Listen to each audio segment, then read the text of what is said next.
I used to spend the night in hotel parking lots. What was I gonna do? I ain't had nowhere to stay, so I lived in the car. I had $35. And I said, come on, God, man, I've been trying to make this dream come true. You done left me out here like this. And I was crying so hard that he just said, I didn't like hear a voice or nothing, but he spoke to me, and however, he said, if you get up, I'm gonna take you places you ain't never been. Now I was finna quit. So I said, skip it. I'm gonna quit anyway. So I got in my car, I went to a payphone, and I was gonna call my dad. You remember back in the day where you could punch in a code and call your answering machine and get your messages? So I called and I punched in the code, and it said, doop. He said, hey Steve, this is Chuck Sutton with Showtime at the Apollo. We saw a tape of you. You're very funny. If you could get here Sunday night, we'd love to put you on television. Call me back, let me know if you can make it. So I hung the phone up, I'm crushed, because my whole dream of being on TV, and I couldn't get to New York. I got $35. How I'm gonna get to New York? I can't make it. So I'm standing there at the phone booth, and tears just coming down my face. I said, God, so that must be a sign for me to go home. Because this it, I ain't even got the money to go to the Apollo. My whole thing, wanting to be on TV, I couldn't even make the dream come true. This is the most messed up moment. And so I said, man, let me call this dude back and see if he said this Sunday. Because maybe he said next Sunday, and I can hustle up a little bit of money or something. I don't know what I'm gonna do, but let me just call him back. So I called him back. Steve, this is Chuck Sutton, Showtime at the Apollo. We saw a tape of yours. You're very, very funny. Look, we have an opening Sunday night at Showtime at the Apollo. If you can make it, we'd love to put you on TV. I said, it's this Sunday. Before I hit the button, I heard, doop, you have another message. Now, it wasn't there before. So I punched my code in. I listened to the second message. It said, Steve Harvey, this is Tom Sobel from the Comedy Caravan. This was a Thursday. He said, I have a gig in Jacksonville, Florida on Friday night that pays $150. If you can get there Friday night, you'll make $150. So I called him back and I said, hey Tom, did you get a gig away? He said, no, it's still available. He said, can you get there? I said, I'm in Pensacola, Florida. I'm 3.5 hours away. So I drive to Jacksonville, Florida, and that night I made the 150. The club owner said, man, you funnier than the guy we hired. If you stay tomorrow night, I'm gonna give you another $150. So now I got $300 now. So I get on the phone, I call Chuck Sutton. I say, hey man, is the gig still available at Showtime at the Apollo? He said, yeah, we got one opening left. I said, I'll be there. So I called Eastern Airlines, who used to be open back then. They had a special for $99 going from Jacksonville, Florida to New York round trip. So I parked my car at the airport. I got it.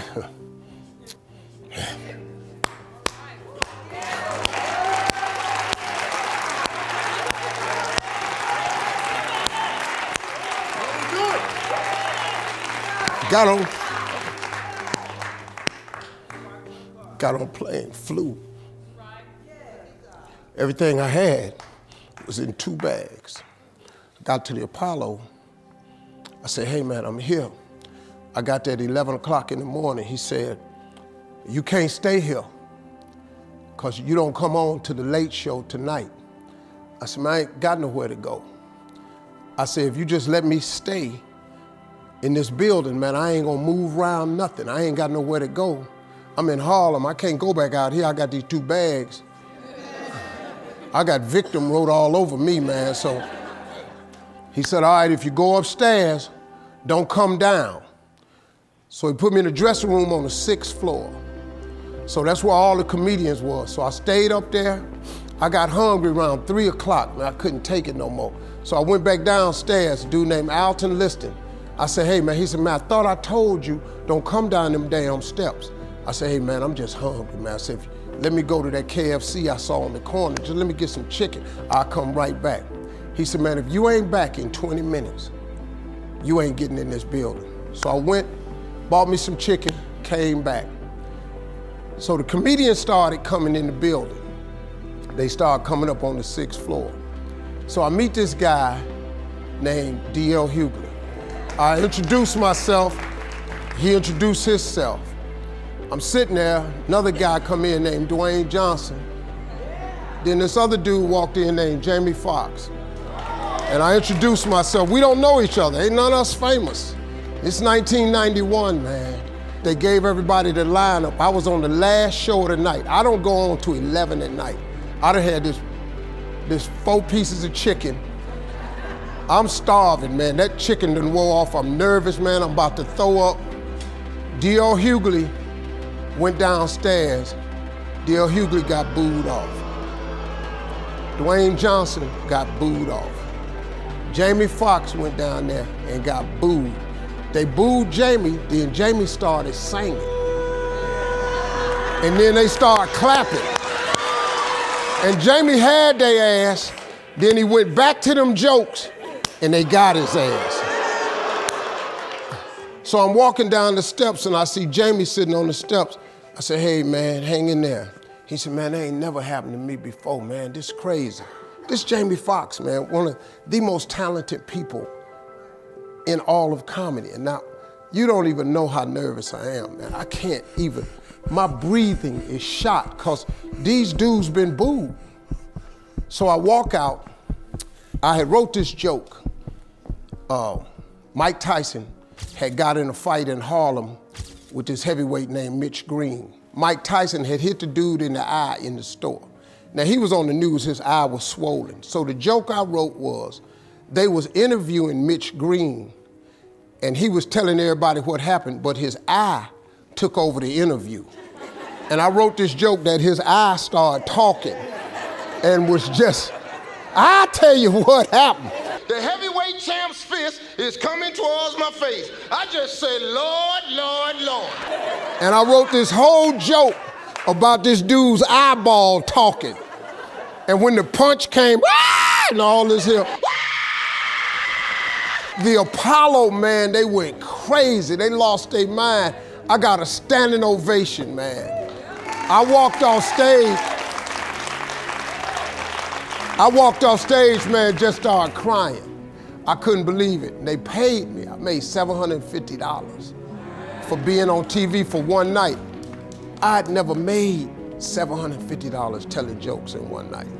And so that was my first television appearance. A couple weeks later, Sinbad was the host of the show. He got this job on Different World. And so he quit. And so Mark Curry became the host. And then Mark Curry got hanging with Mr. Cooper and he quit. And they came to me and said, would you come back to New York and host amateur night for us to just try you out? Oh, ain't no problem. And so I went to New York, I hosted amateur night and I was killing. But every time we went to commercial break, I was supposed to let the warm-up act take over like Ruben does. But I knew not to let the warm-up act do that because he would change the attitude of the crowd because the Apollo was a wild place. So I stayed out there. I did the warm-up and the hosting. And I created a bond with that audience. And that's how I got on TV. It was my very first TV show. I hosted Showtime at the Apollo. I ended up being the longest running host in the history of Showtime Apollo. I did that show for 8 years. Nobody ever did it for 8 years.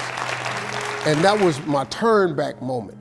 See, in your life, everybody has a turn back moment. You have a moment where you could go forward or you can give up. But the thing you have to keep in mind before you give up is that if you give up, the guarantee is it will never happen. That's the guarantee of quitting, that it will never happen no way under the sun. The only way the possibility remains that it can happen is if you never give up no matter what. Because God is always coming. He's never too late. At your worst moment, look man, when they told me I had to be in New York, I saw no way I could get there. But that God though, he make the phone ring. I end up in Florida, I make $300. Then I go to New York, I make $750. Almost got $1,000 out of nowhere. That's what happened to me. That was my moment of never giving up. That's when I first learned that faith was everything, that you have to remain faithful.